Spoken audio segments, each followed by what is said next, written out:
Harry's wife. 6 ways to overshadow the coronation. King Charles III's coronation looms on the horizon. A little more over a month away, preparations are ramping up in terms of the big day.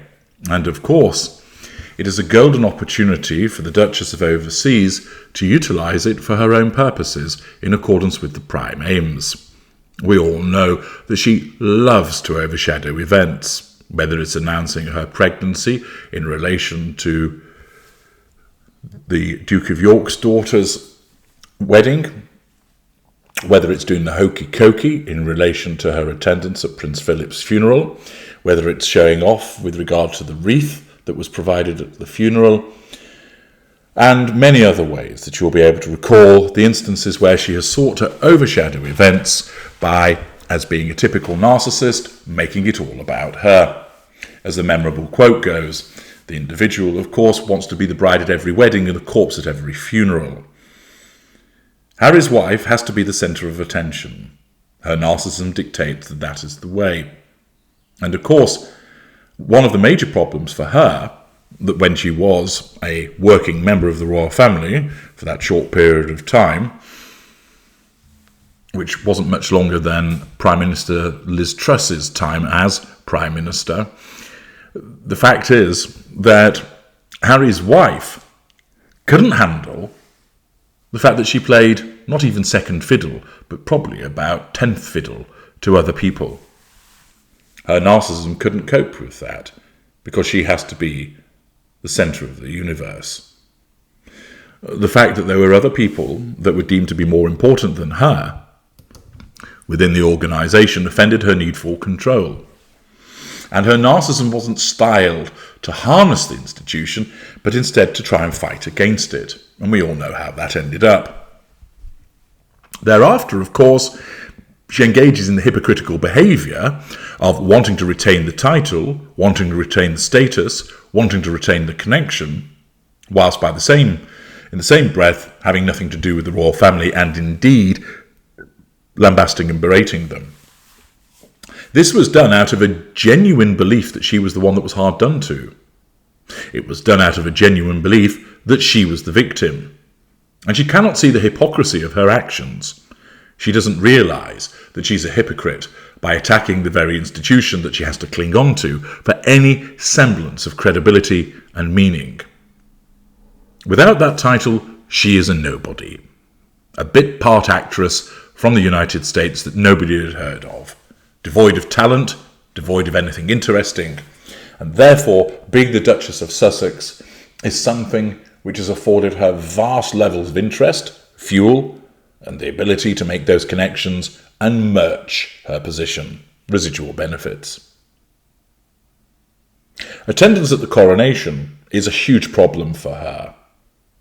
On the one hand, her narcissism is aching to have her attend because it's an opportunity to draw fuel. The fact is that she really is a nobody now, a persona non grata within the royal family. Not only that, many people in the United Kingdom either can't stand her or basically have no time for her. And therefore, she faces a dilemma. I don't want to miss out on the event, but if I go, will it all be about me? The problem is, it won't be, but she needs to make it about her. Rather than not attend, which of course many people would hope that that was the case, so that things aren't written about her, etc., and the focus is about King Charles, her narcissism wants her to go because there's such a golden opportunity to harvest that fuel, to assert control over lots of people, and obtain those residual benefits. But at the same time, she is likely to be relegated to row Z, and therefore her narcissism will be itching, straining to do something so that she attends and draws attention to her, deflecting attention away from the coronation. To my mind, there are 6 possibilities of overshadowing antics that she will engage in. The first will be making peace with her father. Thomas Markle Sr. is estranged. She is disengaged from him, which is unusual for a narcissist to do that with a secondary source, but it does happen. And she has done so because of the threat to control that he poses by his behaviour and the things that he knows, and therefore she plonked him on the shelf and then has cut off all connections to him. Many people want her to reconcile with her father, those few supporters that she has left, and it would certainly get a lot of coverage if she was to do so. Of course, she would portray this as her being magnanimous, that she, notwithstanding his errant ways, notwithstanding the way that he has hurt her, that it is she, St. Harry's wife of all matters forgiving, that has decided that she would give him another chance. And thus, oddly enough, there'll be a great big article about it. And lo and behold, there are photographs. And a teary-eyed Thomas gets to meet his grandchildren for the first time. Oh, splash that across as many hellos as you can find, all paying, of course, a pretty fee for the privilege of reporting on it, all dropping at the same time as the coronation to have heads turn and look at Harry's wife. A second option would be for her to announce that she's separated from the Prince of Pink Pancakes.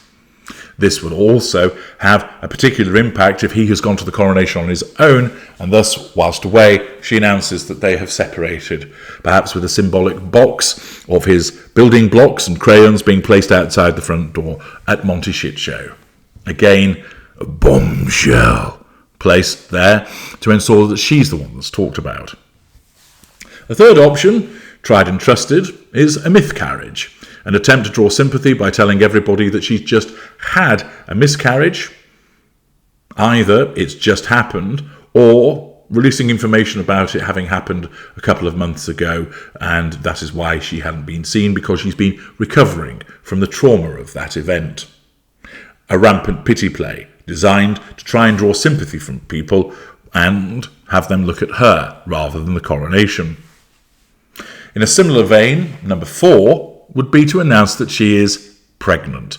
There has, of course, been speculation as of late that child number 3 is on the way, and it would be no surprise if she was to attempt to usurp the attention for King Charles by announcing that she is indeed pregnant. We then perhaps get into the realms of being slightly crazy, which, of course, with Harry's wife is entirely understandable, where she makes some kind of allegation, perhaps that the king slipped her a crippler, or that Prince William tried it on with her. A suggestion that, of course, she is so desirable, and any red-blooded male would want to knock her hip out. But to suggest that somehow there was some liaison between her and the king, or Prince William, or maybe even Prince Edward, something which would cause a, oh, goodness me, and to have the tongues wagging and the keyboards being hammered as people speculate about it. The 6th option is basically she throws the kitchen sink in there, exhibiting the desperation that she has to be spoken about for the attention to go to her. And we get a blitzkrieg of, lo and behold, old videos of her going viral. Once again, the TIG is returning. Oh look, there's a new 6-part Shitflix series. Archetypes 2 is being launched, and here's a teaser trailer. She basically floods media with all of these projects as she's attempting to get everybody to talk about her. I'm over here, talk about me, not the coronation. These are potentially 6 options that she could engage in. Will they work? The short answer is no. No matter how important she thinks she is, no matter how much she thinks that she is the centre of the universe, the simple fact is that most people are going to be focused on the coronation. There hasn't been one for 70 years. Indeed, the last one was in black and white television. Particularly for those in the United Kingdom, they are not going to give a toss about Harry's wife on Coronation Day.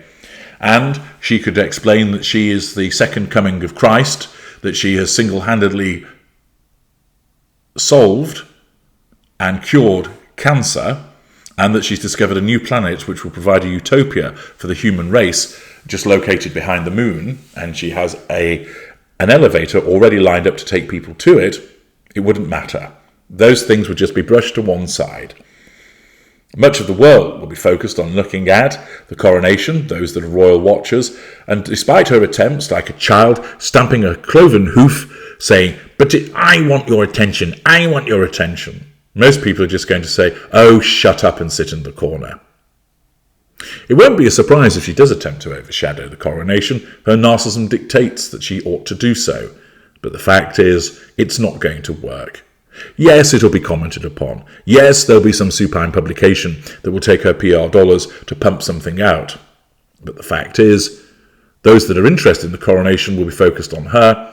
Those that are interested in neither her or the coronation will be too busy getting on with their lives, and she'll be paid minimal attention. I'm HG Tudor. Thank you for listening.